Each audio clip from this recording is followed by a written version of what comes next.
Welcome to Cruise News, your daily update on everything happening at sea. Visit cruisenews.io to see today's stories and sign up for email alerts. Imagine you're standing on the deck of just your absolute dream Alaskan cruise, right? Oh, yeah.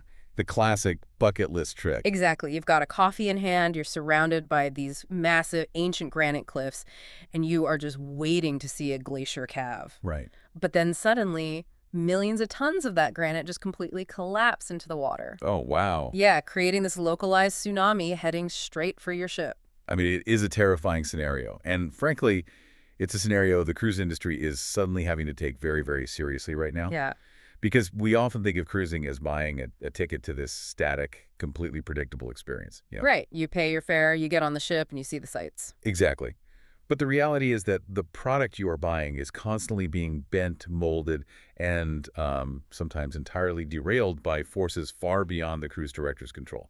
Which is really what we're focusing on today. Right. We're looking at our reporting through this very specific editorial lens. We are exploring how massive, uncontrollable outside forces are actively dictating, like, where you go, what you pay, and how you experience your time at sea. Mm-hmm. We're looking at the sheer physical forces of nature, global economic shifts, and honestly, the psychological marketing playbooks that the industry is using to keep you on board through it all. It's a lot of ground to cover. It really is. So we're starting with some major 2026 reroutes in Alaska caused by shifting geology. Then we're moving to how the Middle East conflict is directly threatening your wallet. Right. And finally, how a new Oscars ad campaign reveals the emotional playbook lines are using to keep you loyal.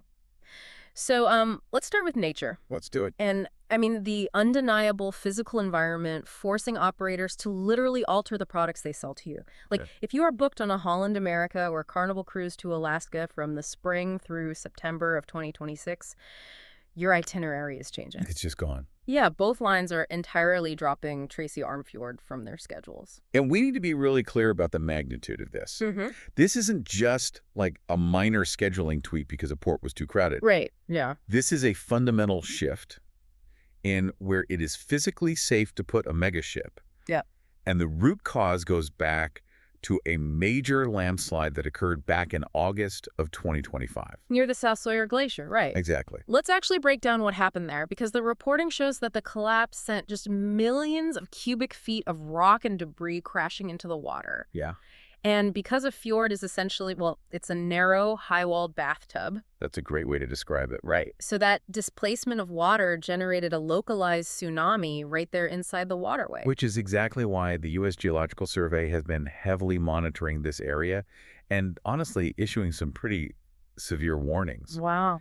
Because to understand why this is happening now, you really have to understand the physical mechanics of a fjord. Okay, walk us through that. So you have these incredibly steep granite walls, right? Mm-hmm. And for millennia, those rock faces have been structurally supported by massive, densely packed ice. Like the glacier itself. Exactly. Yeah. The glacier acts almost like a brace against the wall. Oh, I see. But as those glaciers retreat and melt due to warming temperatures, those vertical rock faces are suddenly left completely unsupported. They lose that brace. Right. They lose that structural bracing, which makes them incredibly prone to catastrophic failure. So it's basically like pulling the mortar out of a brick wall and just hoping the bricks stay stacked? That is exactly it. Wow. So you literally have millions of tons of rock suddenly free-falling into a confined body of water. I mean, I completely understand why you wouldn't want a cruise ship anywhere near that. No, not at all. This feels like a massive highway rock slide permanently altering your favorite summer road trip. Mm-hmm. But I have to ask you, is this August 2025 landslide just a one-off stroke of bad luck? Or are the cruise lines reading this USGS data and realizing that chasing ice in narrow fjords is fundamentally just too risky in an era of melting landscapes? I mean, the operational reality points heavily toward the latter. Really? Oh, yeah. It is fundamentally about risk management and liability. Mm-hmm. You simply cannot afford the liability of navigating a vessel carrying over 2,000 passengers into a narrow, confined waterway that has a documented, scientifically verified tsunami risk. Yeah, that makes sense. Think about the core product the cruise industry actually sells. It relies heavily on creating an illusion for the passenger. The illusion of the wild. Exactly, the illusion of untamed wilderness and rugged exploration, but delivered with the safety, predictability, and comfort of a luxury hotel. Right, you want the danger behind the glass. Exactly. So when the wilderness actually becomes untamed and genuinely unpredictable, the operators have to seamlessly swap natural assets to keep that illusion intact. Which brings us to the substitute. Because for both Holland America and Carnival, the ships will essentially turn toward Endicott Arm to view the Dawes Glacier instead. And this impacts a huge swath of the fleet. We are talking about Holland America's Koningsdam, Noordam, Zaandam, and Eurodam. That's a lot of ships. It is. And for Carnival, it's the Spirit, Luminosa, and Miracle. Holland America is actually extending their Endicott Arm scenic cruising day to 8.5 hours to try and compensate for the change. Well, an Endicott Arm offers a much safer yet very comparable fjord and glacier experience. Okay, so it still looks the part. Oh, yeah. It's a spectacular waterway, but structurally, it just gives the ships wider, safer navigational margins. Ah, I see. It allows the cruise lines to maintain that Alaskan glacier illusion for the consumer, but without the existential threat of an unsupported granite wall just collapsing on the deck. Right. So if cruise lines are completely at the mercy of unpredictable geology in Alaska when it comes to where ships sail, they are equally at the mercy of global economics when it comes to how much it costs to actually sail them. Oh, absolutely. So let's move from the physical danger of the landscape to the financial danger of the global oil markets. This is a critical development for the industry's bottom line right now. Yeah. Because right now, Brent crude has spiked over $100 a barrel. Wow. That is a massive 35% jump. 35%. That is huge. It really is. Yeah. And this is directly tied to supply worries stemming from the Middle East conflict involving Iran. Well, I need to stop you there because I am genuinely confused by how some of these massive cruise corporations are handling this. Okay, how so? Well, I'm looking at Carnival Corporation specifically. Ah, right. The reporting says Carnival is uniquely exposed right now because, unlike their major competitors, they do not financially hedge their fuel prices. If fuel hedging is basically an insurance policy against catastrophic price spikes, why would a multi-billion-dollar company like Carnival ever choose to just go uninsured? Are they just gambling? It's a great question. And to really understand it, we have to look at their overarching corporate philosophy. Okay. So fuel hedging is a financial contract that cruise lines or airlines buy to lock in a specific price for a portion of their future fuel consumption. Right. Royal Caribbean, for example, has hedged over half of its fuel needs for 2026. Okay. Norwegian does it too. But those financial contracts aren't free. You pay a premium for them. Sure, like an insurance premium. Exactly.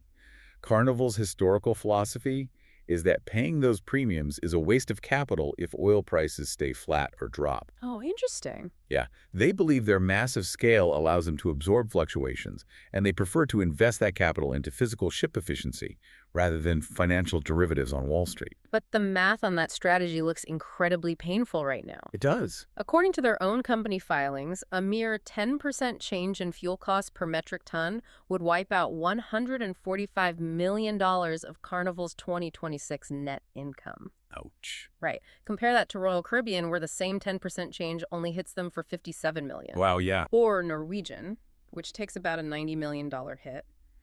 Carnival is way out there. And we saw the vulnerability of this exact philosophy play out recently during the 2022 oil spike. Oh, right. I remember that. Carnival's fuel costs ate up nearly 18% of their total revenue that year. 18%. Yeah. For Royal Caribbean, because they had that insurance policy in place, it was only 12%. So Carnival's primary defense here is that they focus entirely on efficiency. Right. They've stated they have cut fuel use by 18% since 2011, which, to be fair, is an impressive engineering feat. It really is. Especially considering their passenger capacity grew by more than 38% in that same time. Right. They're moving way more people for less fuel. But to me, this sounds exactly like refusing to lock in a fixed mortgage rate right before inflation hits just because you bought energy-efficient light bulbs. That is a perfect analogy. I mean, it's impressive that Carnival cut usage by 18%, but if Iran's warning of $200 a barrel oil comes true, isn't efficiency just like using a bucket to bail out a flooded engine room? That is exactly the way to look at it. Because no matter how fast Carnival bails water with their 18% efficiency gains, A massive geopolitical oil spike is a tidal wave. Yeah. It completely swamps the bucket. They are optimizing speeds, adjusting itineraries, using new hull coatings.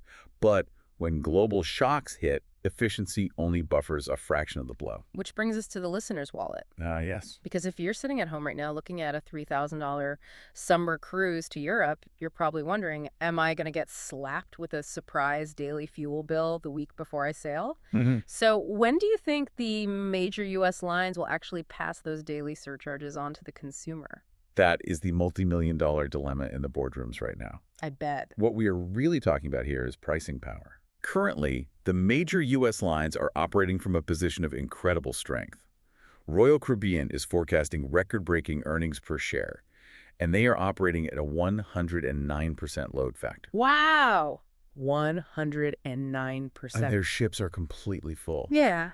And because of that incredible momentum, operators are absolutely terrified of killing the golden goose by suddenly implementing a surcharge. Especially because this oil spike is hitting right in the middle of wave season. Right. Like from January through March, that is the critical window when cruise lines lock in a huge chunk of their bookings for the entire year. Precisely.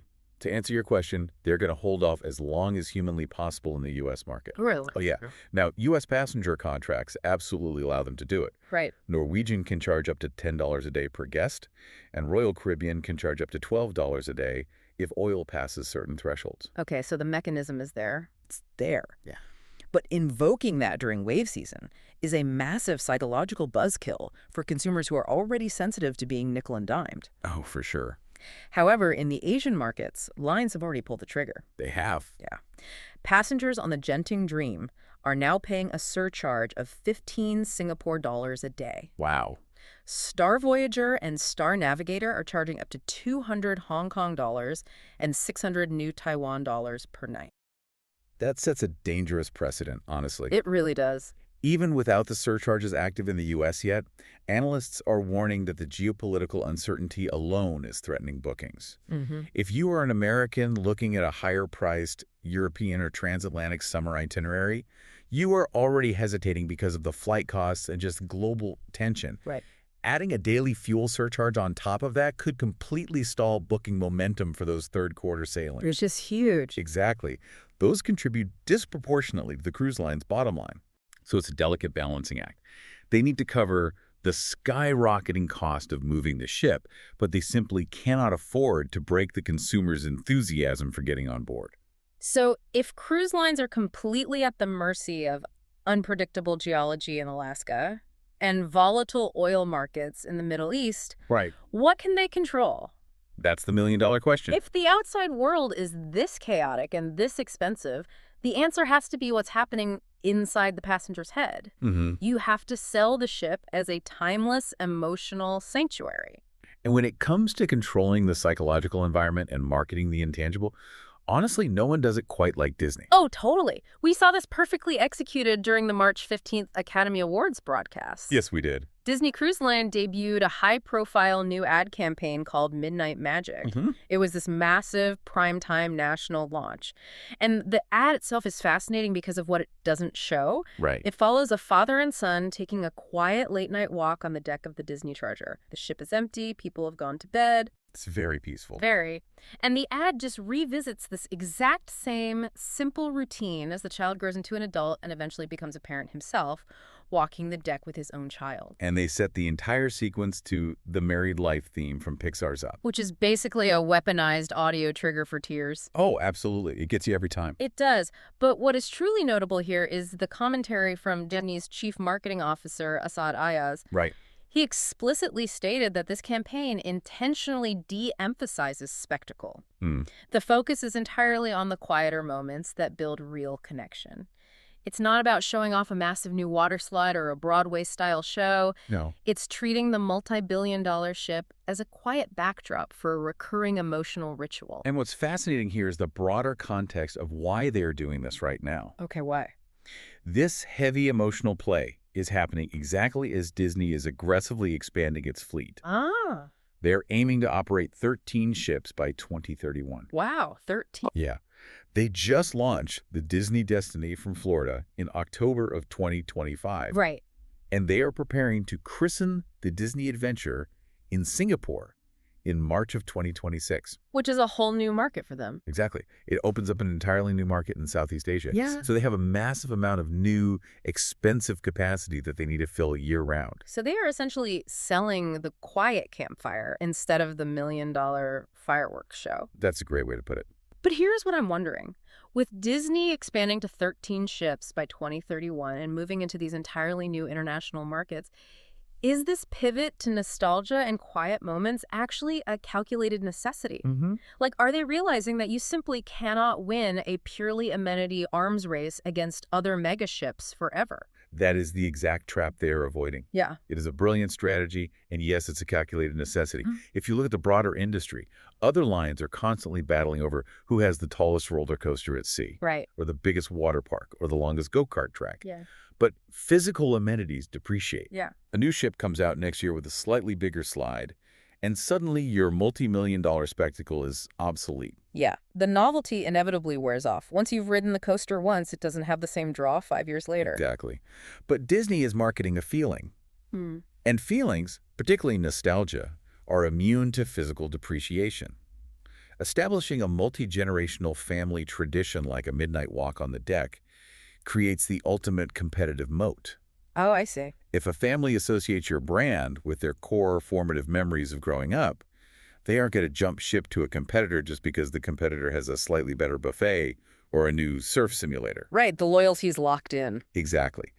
That generational loyalty guarantees repeat cruisers across decades. Wow. When you are trying to fill 13 massive ships worldwide, regardless of whether oil is at $100 a barrel or a glacier is retreating in Alaska, you need that bulletproof emotional loyalty to justify your premium pricing. Because it physically alters the consumer's valuation of the trip. Yes, exactly. You aren't paying $3,000 for transportation and a buffet. You're paying $3,000 to preserve a family tradition. Right. Which perfectly ties together the massive outside forces we've been tracking today. It really does. You have nature permanently altering the physical destinations we can actually visit, forcing ships to find new glaciers to maintain the illusion. You have global oil markets, making the simple act of moving the ship from port to port increasingly expensive, threatening corporate profits and consumer wallets. Yeah. And in response, you have cruise lines doubling down on the psychological and emotional experiences that happen entirely on the ship. The industry is basically adapting by making the vessel itself the irreplaceable destination.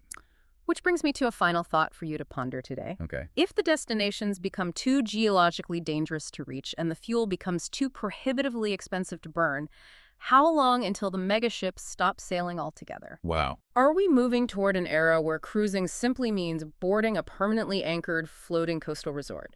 Will the future of the cruise industry eventually mean never actually leaving the dock? That is a fascinating question. Thanks for listening to Cruise News. Visit cruisenews.io to catch up on the latest updates and sign up for free email alerts.